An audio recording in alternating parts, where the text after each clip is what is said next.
Good morning friends. ఇవాల్టి current affairs. ఏఐతో ఉద్యోగాలు పోవు. కృత్రిమ మీద వాడకం వల్ల కేవలం ఉద్యోగాల స్వభావమే మారుతుంది. కొత్త రకాల ఉద్యోగాలు పుట్టుకొస్తాయి. అందుకు తగ్గ నైపుణ్యాలు సాధించాలి. ప్యారిస్ ఏఐ యాక్షన్ సమ్మిట్ 2025లో యువతకు ప్రధాని మోదీ ఉద్బోధ. ప్రపంచవ్యాప్తంగా కనీవినీ ఎరగని విస్తృత వేగంతో ఏఐ అభివృద్ధి చెందుతుందని వెల్లడి. ఓపెన్ సోర్స్ ఏఐ వాడకంలో ప్రపంచ మార్గదర్శకాల రూపకల్పన కోసం ఉమ్మడి కసరత్తు తప్పనిసరని స్పష్టీకరణ. ఏఐ ఫౌండేషన్ సుస్థిర ఏఐ మండలి ఏర్పాటు నిర్ణయంపై హర్షం. తదుపరి ఏఐ యాక్షన్ సమ్మిట్కు ఇండియా సిద్ధంగా ఉన్నట్లు ప్రకటన.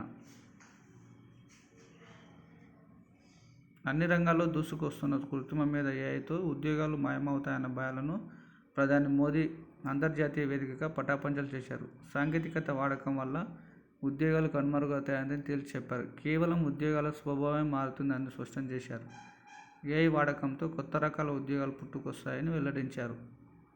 ఫ్రాన్స్ అధ్యక్షుడు ఇమాన్యుయల్ మాక్రాన్తో కలిసి మంగళవారం ఏఐ యాక్షన్ సమ్మిట్ 2025కు సహాధ్యక్షత వహించిన ప్రధాని మోదీ ఈ అంశంపై సుదీర్ఘంగా ప్రసంగించారు. ఈసారి ఇద్దరే జేఈఈ తెలుగు విద్యార్థులు వెనుకంజ. గత ఏడాది టాప్ 14లో 7 తెలుగువారు. ఈ సంవత్సరం మొదటి సెషన్లో ఇద్దరికే చోటు. 12వ స్థానంలో సాయి మనోజ్ఞ బనిబ్రాత మజీకి 14వ స్థానం. తొలి సెషన్ ఫలితాలు వెల్లడించిన ఎన్టీఏ రాజస్థాన్ విద్యార్థి ఆయుష్కు నేషనల్ మొదటి ర్యాంకు.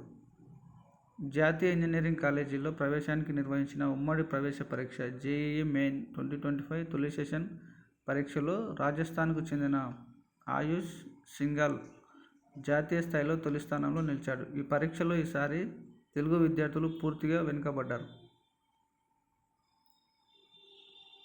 వివిధ కేటగిరీల వారీగా పరీక్ష రాసిన వారు ఈ విధంగా ఉన్నారు.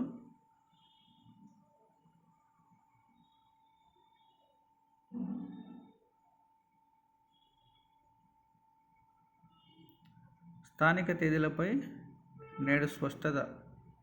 బీసీ రిజర్వేషన్లు ఖరారయ్యే అవకాశం. ముఖ్యమంత్రి అధ్యక్షతన జరగనున్న ఉన్నత స్థాయి సమావేశం డెడికేటెడ్ కమిషన్ నివేదికపై చర్చించనున్న సీఎం, మంత్రులు, అధికారులు. ఈ నెల 17లోగా ఎన్నికల షెడ్యూల్ విడుదలకు ఛాన్స్. ఎన్నికల సన్నాహాల్లో రాష్ట్ర ఎన్నికల సంఘం నిమగ్నం.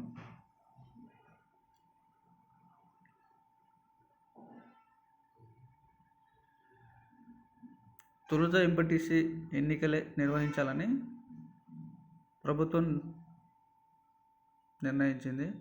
పంచాయతీరాజ్ గ్రామీణాభివృద్ధి శాఖ పరంగా క్షేత్రస్థాయిలో చేస్తున్న ఏర్పాట్లు, అధికారులు, సిబ్బంది పరంగా నిర్వహిస్తున్న సమీక్షను బట్టి చూస్తే ముందుగా మండల, జిల్లా పరిషత్ ఎన్నికలు జరిగే సూచనలున్నాయి.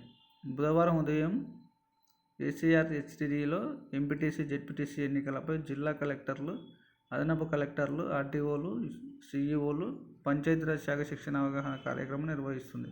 ఈ మేరకు మంగళవారం జిల్లా కలెక్టర్లు, ఇతర అధికారులకు కమిషనరేట్ కార్యాలయం నుంచి లేఖలు పంపించడం.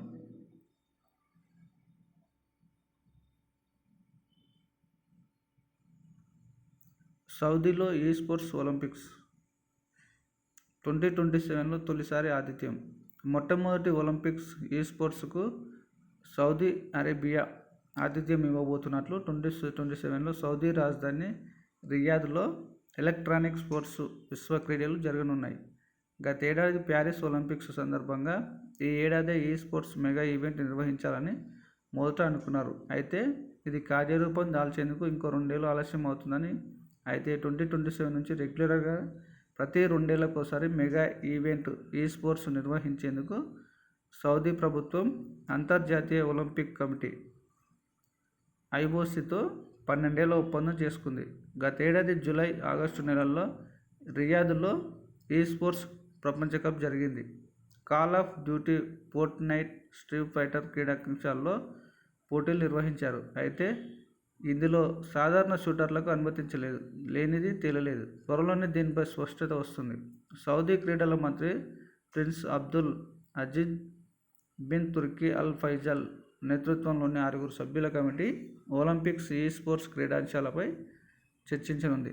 ఇటీవల IOC chairman Thomas Bach, Saudi రాజు మహమ్మద్ బిన్ సల్మాన్ మధ్య చర్చలు ఫలప్రదంగా జరపడంతో తాజాగా ఈ స్పోర్ట్స్ విశ్వ క్రీడలపై ప్రకటన వెలువడింది. అయితే ఇంకో 2 ఏళ్లలో జరిగే ఈ పోటీల కోసం ఈ ఏడాది నుంచే క్వాలిఫైయింగ్ పోటీలు మొదలవుతాయని ఐఓసీ వర్గాలు తెలిపాయి.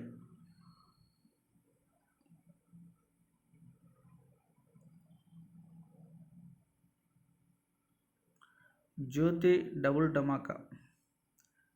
ఉత్తరాఖండ్లో జరుగుతున్నటువంటి జాతీయ క్రీడల్లో 2వ స్వర్ణ పతకం సాధించిన ఆంధ్రప్రదేశ్ అథ్లెట్. 200 మీటర్ల విభాగంలో విజేతగా నిలిచిన వైజాగ్ అమ్మాయిలు. ట్రాంపోలిన్లో షేక్ యాసిన్కు పసిడి. హెప్టాథ్లాన్లో నందినికి స్వర్ణం. భారత స్టార్ అథ్లెట్ ఆంధ్రప్రదేశ్ అమ్మాయి జ్యోతి ఎర్రాజీ జాతీయ క్రీడల్లో మరోసారి ప్రసిద్ధ ప్రదర్శనతో అదరగొట్టింది. మంగళవారం జరిగిన మహిళల అథ్లెట్ 200 మీటర్ల విభాగంలో విశాఖపట్నం జిల్లాకు చెందిన 25 ఏళ్ల జ్యోతి ఎర్రాజీ స్వర్ణ పతకాన్ని సొంతం చేసుకుంది. 200 మీటర్ల ఫైనల్ రేసును జ్యోతి అందరికంటే వేగంగా, అందరికంటే ముందుగా 23.35 సెకన్లలో పూర్తి చేసి విజేతగా అవతరించింది. తెలుగు అమ్మాయి నిత్య కాంస్య పతకాన్ని కైవసం చేసుకుంది. గత ఆదివారం జ్యోతి 100 మీటర్ల ఆర్డిల్స్ ఈవెంట్లోనూ వరుసగా 3వసారి జాతీయ క్రీడల్లో బంగారు పతకం సాధించి హ్యాట్రిక్ నమోదు చేసిన సంగతి తెలిసిందే. ఇక జిమ్నాస్టిక్లో భాగమైన మహిళల ట్రాంపోలిన్ ఈవెంట్లో ఆంధ్రప్రదేశ్కు చెందిన షేక్ యాసిన్ స్వర్ణ పతకాన్ని దక్కించుకుంది. చెన్నైలో ఎస్పీబీ రోడ్డు గాన గంధర్వుడి పేరుతో బోర్డు ఆవిష్కరణ. చెన్నైలోని నుంగంబాక్కం కమ్దాన్ నగర్ మెయిన్ రోడ్డుకు గాన గంధర్వుడు ఎస్పీ బాలసుబ్రహ్మణ్యం రోడ్డుగా నామకరణం చేస్తూ మంగళవారం సాయంత్రం బోర్డును ఆవిష్కరించారు. డిప్యూటీ సీఎం ఉదయనిధి స్టాలిన్, పలువురు మంత్రులు ఈ బోర్డును ఆవిష్కరించారు. గాన గంధర్వుడు ఎస్పీ బాలు సుబ్రహ్మణ్యం సంగీత ప్రపంచానికి, సినీ రంగానికి చేసిన సేవలను గుర్తు చేసుకుంటూ చెన్నైలోని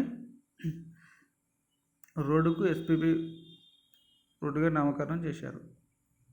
ఎయిర్లో భారత్ హవా. 65% మంది ఏఐ వినియోగం ప్రపంచ సగటు కంటే రెట్టింపు. మైక్రోసాఫ్ట్ ఉద్యానంలో వెల్లడి. కృత్రిమ మేధ వాడకంలో భారత్ హవా కొనసాగుతుందని మైక్రోసాఫ్ట్ గ్లోబల్ ఆన్లైన్ సేఫ్టీ అధ్యయనం తేల్చింది. సర్వేలో పాల్గొన్న భారతీయుల్లో 65% మంది ఏఐని వాడుతున్నట్టు చెప్పారు. 2023తో పోలిస్తే ఇది 26% ఎక్కువ. ప్రపంచ సగటు 31% కంటే రెండింతల కంటే ఎక్కువ కావడం విశేషం. 13 నుంచి 17 ఏళ్ల వారితో పాటు మొత్తం 15,000 మంది సర్వేలో పాల్గొన్నారు. 2024 జూలై 19 నుంచి ఆగస్టు 9 వరకు జరిగిన సర్వేలో ఈ విషయాన్ని వెల్లడించారు. అనువాదాలు, ప్రశ్నలకు బదులివ్వడం, పనితో సామర్థ్యాన్ని పెంచడం, పాఠశాల పనిలో విద్యార్థులకు సహాయపడేందుకు ఏఐ వాడకంలో భారత్ చాలా ముందున్నట్టు సర్వే తేల్చింది. 25 నుంచి 44 ఏళ్ల వయసు వారిలో 84% మంది ఏఐని వాడుతున్నట్టు చెప్పారు. భారతీయ తల్లిదండ్రులకు తమ పిల్లల డిజిటల్ సవాళ్లపై మెరుగైన అవగాహన ఉంది. గతేడాదితో పోలిస్తే ఇది మరింత పెరిగింది. ఇతర దేశాల్లో మాదిరిగానే భారత్లో కూడా ఏఐ విషయంలో ఆన్లైన్ దుర్వినియోగం, డీప్ ఫేక్స్, స్కామ్స్ తదితర ఆందోళనలు ఉన్నాయి. 18 ఏళ్లలోపు పిల్లల ఏఐ వాడకంపై ఆందోళన ఉన్నట్టు 80% కంటే ఎక్కువ మంది చెప్పారు. ఎప్పుడో ఒకసారి ఆన్లైన్ రిస్క్ బారిన పడ్డట్టు యుక్త వయస్సుల్లో 80% మంది చెప్పారు. Okay, thank you friends.